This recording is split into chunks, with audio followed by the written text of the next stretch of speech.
We are recording. And if you are a lens geek, you know who you are. You know who you are. You know every index, you know everything about a lens.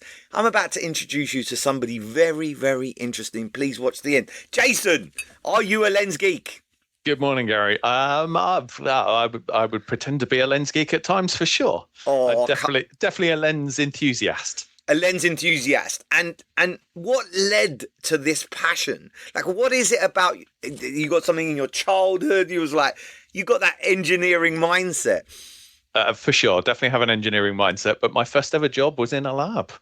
I started off as a Saturday in the lab, tinting, and then into surfacing and glazing, and my career kind of progressed from there, really. Now that's quite exceptional because I know only usually women do the tinting Well, for a good reason because of the color deficiency they got.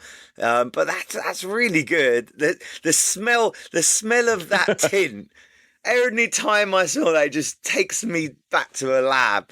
So you moved on from a lab. You're a tech. Then where did you go from there? So then I sort of progressed my career as a lab manager for Vision Express when they sort of started expanding in the south. Then onto the shop floor, I was dispensing, then becoming a practice manager, and then a trainer, I suppose, for Vision Express for a number of years. And then again, my career has kind of bounced around from there, really. I've started in optics all the way back in 1992. So, I could take 10 minutes talking about my journey here if you like. Well, that's so interesting. You've seen everything there is to see about a patient journey, what's good, what's bad. Like before we jump into what you do for Rodenstock and what we're going to be talking about, like, is there any advice you've got for independence? Because I've got a soft spot for independence, Mm. a real soft spot. What is it they do badly? Because when you go into a big chain, they've got a marketing department, they're busy, and independents are lucky to see 5 people a day. Like, what do you say is the difference between one and the other? So I would say, obviously, independence is very much about the patient experience and finding your niche and what Hmm. makes you different from the sort of nationals and the sort of more volume practices. But the more volume practices have efficiencies that the independents don't have. So again, that patient journey. They have it down to pat. They know the order that they do things, and they do them for a reason in that order. So it's taking some of the best bits from that and using it in your patient journey so that your patient gets, whilst it's a bespoke experience, they go through the processes that you need them to go through, and it's having that open, free form conversation all the way along. So not talking about lifestyle just at the end. You need to start that conversation, right at the beginning before they go and see the optometrist. You start having those conversations about how you can best support them, and it just opens up the doors much, much quicker, much, much easier. I love that. And the bet can I put you on the spot a little? Mm. Your favorite thing of being on the shop floor and your worst thing. So my worst thing is I think the demands and the wants from the general public have grown over the years by a mile, and their expectations, I think, for have sort of grown since I first started in optics. My favourite thing is always actually seeing that wow moment, helping patients when they get the right product and you've solved it, and it's coming back to those right questions. I'm not a big fan of what do you like about your glasses, but I'm a big fan of what don't you like, because they'll soon tell you where they're underperforming. And if you can fix whatever that might be, they are a patient of yours for life. They'll love you Wow. because Well, look, Rodenstock have a huge portfolio of lenses, massive, and they've just won this progressive winning lens. Maybe that's a good place to start. You've won an award. I'm wearing the lens.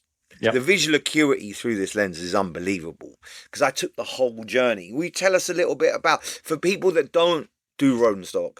Yeah, yeah, for sure. Uh, So the biggest difference, if you like, with Rodenstock is freeform revolutionized the way we manufacture lenses, and lens design now is being revolutionized on biometrics as opposed to just standard eye models So let from me that we've stop been you using. there. There's going to be people that don't understand what biometrics mean. So the anatomy of the eye. So we're now measuring the actual anatomy of the eye rather than using a model to design our lenses. Um, because the model doesn't fit most people. We all know that everybody's eyes are different, and we now have the computing power and the technology to measure So their individual eyes. behind me, I've got a schematic eye, and they used to think that 23 millimeters was the length of the eye, and we no longer agree with that science, and Mm. that's what biometrics means. I think Jason taught me about this. I remember studying at visual optics Yep, on the second year and third year at dispensing college. So we're saying not every eye is the same. That's the indeed. first thing. Yep. Yeah, very much. If you compare it to sort of clothes, for example, or everyone can go and buy a size 40 jacket. You can buy it from Primark, you can buy it from Next, you can go and buy one from Asda. Um, but likewise, you can all get them tailored slightly to fit you better, or we can all go and get a completely bespoke one made at Savile Row or whatever tailor. And this is the difference. Rather than having that 40-inch chest off the shelf, we can now completely bespoke, completely design a lens for the patient. And it's, gone are the days where a lens is a lens in the same way that a car isn't a car. We don't all cars will get us from A to B in theory. But I'm sure we'd all prefer to drive a luxury or a sports car, right? And the same thing applies to Well, lenses. something I learned in my early career, if someone was wearing a Rodenstock Progressive, do not change them. You're asking Yeah, for trouble. Yeah, some of the optimizations we do that we've done for years, again, some of our competitors still don't do. And it's things like effective neurostigmatism. So, as you know, when we converge, when we read, sometimes you'll get a pull on the eyes. The muscles will move our eyes slightly differently. And we can have completely different SIL, completely different axis at near. And obviously, because of freeform, we can make it like that. And And we optimize night for it. driving is what's really impressed me about the whole system of there's some pre-screening equipment Mm. that will tell you if your night vision is different to your day vision. Yeah. Incredible. We, So, uh, Again, my understanding of it is they're of a regular optician. I don't know enough about this. How does our night vision differ to our day vision? And how on earth can a lens adapt to that? So again, so the DNI scanner that we have, so it does autorefraction and all of your aberrometry in both daylight and low light conditions. And some patients will get more night myopic, and we can obviously measure that. But as you mentioned earlier around the visual optics, we also measure the higher order aberrations, so your comas, your trefoils, your tetrafoils, and so on. And we can incorporate that into lens design. Again, now we've got that computing power and the technology to be able to design a lens. We're not just designing it based off, for example, one optical center or two optical centers. We're designing based off thousands of points that we're wave tracing through, not even ray tracing. We're wave tracing through thousands and thousands of points across the lens to calculate the best form for a lens in all of these differing conditions, because we have the computing power to be able to do it now. So you've got like this core, they're called big. The Biometric intelligent glasses. Yep. big, this is clever stuff, right? So the regular Rodenstock lenses don't have that, or So So no, the standard portfolio is still using a static eye model, but we have two biometric portfolios. So we have our big exact sensitive, which is the bespoke. Actually, you need the equipment. We completely measure the patient's eye, and we also have big norm. Now, big norm is a normalization. It's an AI designed lens makes based sense. off the normalization of all of that data. When we launched this product all the way back in 2020, we already had more than 500,000 scans done. So we already had a massive data set. And if you think back to, again, looking at that schematic eye on the wall behind you, if it's the Gallstrand eye model, he based it on less than 10. So I'm sure our data set of more than 500,000 is a bit more accurate. I can say this, you can't. I think this is the best progressive I've ever worn in terms of distortion, night vision, close work. Like I'm an Arsenal fan, and I get to choose which specs I wear to go to different places. I put the big Zeiss lens on because I wanted the very best acuity to see the football last night. So that is really a compliment to you, whether or not you're still there next year. But I think today right now, you're probably the best progressive lens that money can buy. And look, it's not, people might say, oh, he's got a different frame. Well, this frame I've got two of. And I can say you can't. I've got Essilor XR in the other one, and I've got the big in this one. And it's not a huge difference, maybe 5%. But those margins can make a big difference to somebody who's quite sensitive to those differences.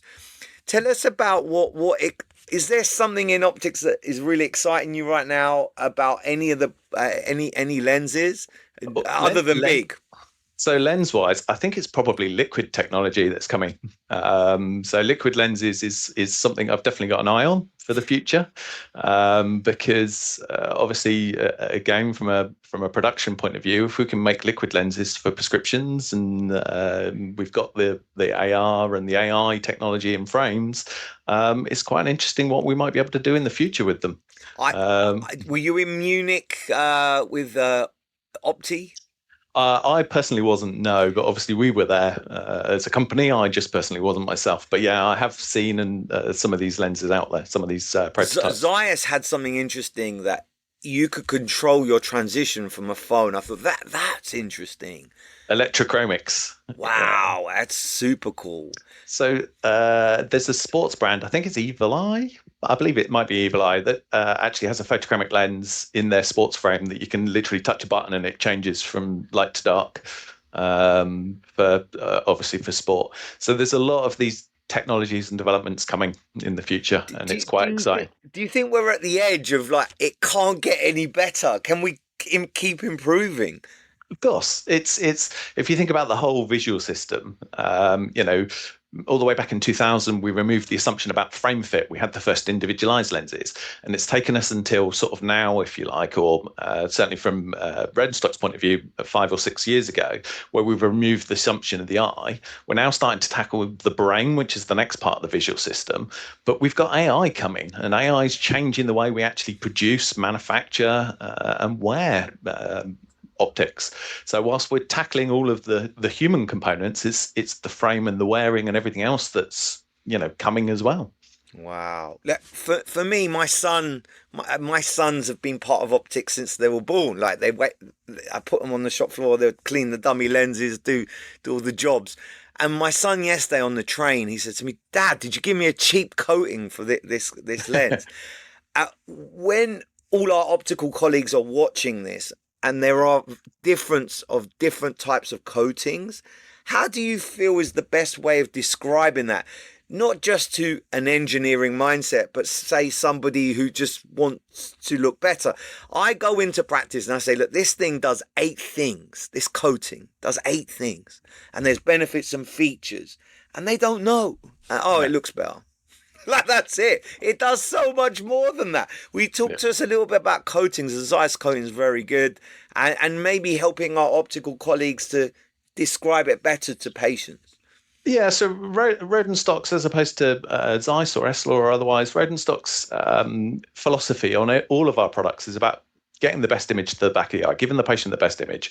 And this is why we've done biometrics in design, and our coatings sort of follow the same vein, if you like. So they're very low luminescence, but more importantly, they're really, really, really easy to clean and quite hard to get dirty. Because let's be honest, the biggest factor when it comes to getting light to the back of the eye is how many smudges, how much dirt, how many scratches you have on the lens. These days, most sort of coatings are premium, and you're eking out, like you say, the odd 1 or 2% as you improve the coatings these days. It's more about all of the extras. So our extra clean finish makes our lenses much, much harder to make dirty, much, much easier to get clean. And back in the day when I first started, we used to demonstrate ARs in water, and we used to dip them in and pull them out and show water running off it and go, great, it's hydrophobic, it's really impressive. Our extra clean coating, you can literally do it with cooking oil. I wouldn't recommend it, but you can. And you put it in and you lift it out and it literally just runs straight off it. That's amazing, and that's really what people care about. I see some really badly looked after coatings. And remember, if you're cleaning your glasses with microfiber doesn't like being wet. I always recommend to our patients, look, use 2 cloths, one with the solution and one not, and they come out really well. Is it worth talking about the type of filter? Is it because it's got a UV light in there, and I don't So, think so people talk about. So all of Rodenstock's lenses, all of our lenses are UV safe anyway, even if they're uncoated. So we have them in our materials, so in our substrates. Again, a lot of people might not realize that Rodenstock make the vast majority of their own blanks and their own stock. So we control the materials and the protection that are in our lenses. So they're all UV safe. You never have to specify UV. And again, the way that we do that without making the sort of materials yellow, if you like, is we also have anti-yellow dyes in them. And again, we match them with our coatings because we make our own coatings, so that color distortion or coloring is sort of kept to a minimum whilst still giving us the best protection possible. Wow, I could speak to you for hours, and we've done this specifically because we're speaking at 100% optical. The details will be down below. We're going to be talking about technology in eyewear. I think people get very muddled up, certainly I do, with the vast amount of different lenses that boost the ad and office lenses. Do you think that you could demystify this for us? People with no ad or a low ad, what's the best lens for them? And you're going to say big, of course. But, Of course I'm going to. of course you're going to say that. We do too. So we have our Mono Plus, which is our sort of boost or anti-fatigue or whatever lens you'd like to call it, and that's got either 0.5 or a 0.8 or a 1.1 ad. Or we have our Lifestyle, which is our sort of occupational type lens, and they start at quite low ads as well. So it depends on the range you're trying to get and what you're trying to achieve. Because the other thing to consider is it's not just for the pre-presbyopes or the people that are struggling for a little bit of digital. You can use them in other situations. So I'm, as of you can see, I'm of an age where I'm still in denial because I'm quite a low myope and I can read M4 without still. Very good, M4, wow. Yeah, but I do have a pair of Mono Pluses with a 1.1 ad that I drive in, for example, because I get my distance and that 1.1 gives me the dash. So there's different situations, and it's just about that lifestyle to find what fits your patients. So we've got the classic musician, and the musician sees very well in the distance, has to see the conductor, has to read the sheet music. The add the two, which one do we go for? These are the really difficult. The dentist that just need to see the mouth and see the clock. So our ergo lenses, which are our sort of occupational or our lifestyles, we do them task specific. So rather than having a 2 meter or a 4 meter at the top, like most of competitors tend to make them, ours are task specific. So we have a book, a PC, and a room. So it's But hold on, let's go slow. A book, a PC, and a room. Personal computer, and a room. So yes. Let's go with the room. That's the furthest away. So what's it? There's different size rooms. What do we? How do we judge that? So it's around most of your tasks being based at sort of the 1 to 2 meter range. So you're in a sort of smaller office room or something like that, but you obviously get further than that at the top. And again, depending on the ad, because they're addition-based aggressives, depends on what you would get at the top of the lens. But ultimately, all of our lenses are designed around the task. So the PC one, for example, that makes it easy. That makes it so easy. Where do we take our measurements, Jason? Exactly like a varifocal. Okay. Heights, centers, distance plus your ad, so you don't have to change anything. It's very, very simple. Rodenstock, one of the things I love about Rodenstock is whilst the lenses are as technical or as geeky as you want them to be, you can literally design them from the ground up. They're also very, very simple if you want them to be. So it's generally all heights, centers, distance, RX, ad. Away you go. Let's wrap it up with because I could talk to you for hours. Hopefully we get another chance to do a podcast. There's a phone app. Yep. So we have the Big Vision about this phone app because people are skeptical. They don't want yet another app on their phone. What would be the pluses of this phone app? So twofold. If you think about it from a premium experience, most people these days are used to getting apps with their cars, or any kind of premium product generally has an app associated with it. So we have our Big Vision app for our patients that links through to the practice that they were dispensed at. So it links onto that system. So it's a link through to their practice. And the practice can send them information. So they can send them push notifications about sales or otherwise, and has their contact details, their opening hours. So the patient can contact their opticians or the practice very, very quickly and very, very easily from the app. But also, more importantly, the patient gets their sort of biometric information. So it doesn't give them their subjectives. They're not going to take the prescription elsewhere, but it does give them their biometric information where they can have a look at their axial length, for example. They can have a look at their anterior chamber depth, their Do you know where this is so C's. important? Is controlling myopia. Like if you're going to do a controlling myopia lens, the parents might want to see the axial length. That's very, very interesting. Do Rodenstock do a controlling myopia lens? So we Like, I do a don't know myopia. this. Yeah, we do a myopia management product. Ours is called Mycon. It's slightly different to everybody else's, and we don't do it in polycarbonate. It's multiple indices, 1.5 all the way through to 1.74.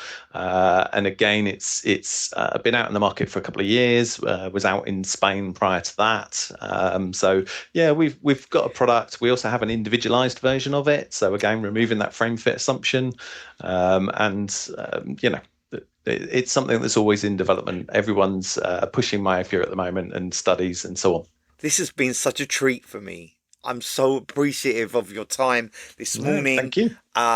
If you've enjoyed this, please make a comment down below. If you're lucky enough to have Jason in your area, maybe get him in, have a conversation about Rodenstock. It's something different. They've been around forever. If you go to Germany, they're the biggest. Like, they're truly the biggest. And maybe you've never seen their portfolio, but it really is. It's awesome.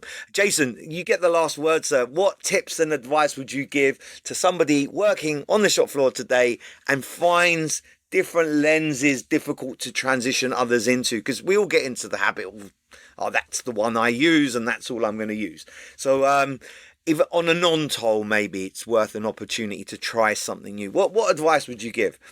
So ultimately, it's all I would always say: offer the best product for the patient. It comes down to value. If I said to anybody, "I'll give you a free pair of lenses," nobody's ever going to pick a low or a mid-end product. You're always going to pick the best product, right? So every customer, every patient should be the same. You should always offer them the best first, and then if the pricing doesn't allow that, you obviously talk to them about where you need to make the compromises to fit into their budget. And it's the same with any product range. There are certain products out there that are much better at fixing, like you say, non-toll or otherwise. And it's just a case of speak to your relevant supplier at the rep, which is their fix-it lens, because they'll all have one. They'll all have that lens that outperforms everything else that is their go-to, that they have faith in. So can we myth bust something? The curvier the curvier the lens, the less likely it is to be a non-tolerance for varifocal. Is that true? It is going to depend on the calculations and the design of the lens and how you're doing it. Everybody does it slightly differently. So, Super shallow frames don't. If you've only got a height of 13 or 12, that's never going to work. yeah, again, it depends on your patient expectation. If you're explaining what's going to happen and why, and your patient's still accepting of it and they want that really shallow frame, as long as you explain it, they'll take it. 22, you can't go wrong. 11, we've got some challenges. Yeah. Pantoscopic tilt, if it's not 10, it won't work. Another myth. Yeah, I mean, again, every lens has a default value. Again, different suppliers have slightly different ones. They range typically from 8 through to 10, 8, 9, or 10.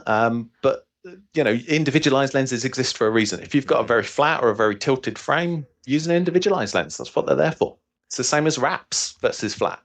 Yeah, like if you've got a patient that is still struggling on two pairs because they tried progressives, varifocals 10 years ago, you really should try and get them back into it.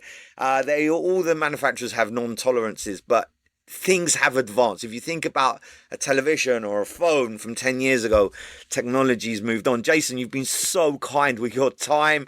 If you have watched this and enjoyed it, please reach out to Jason on LinkedIn. He's a nice guy over there.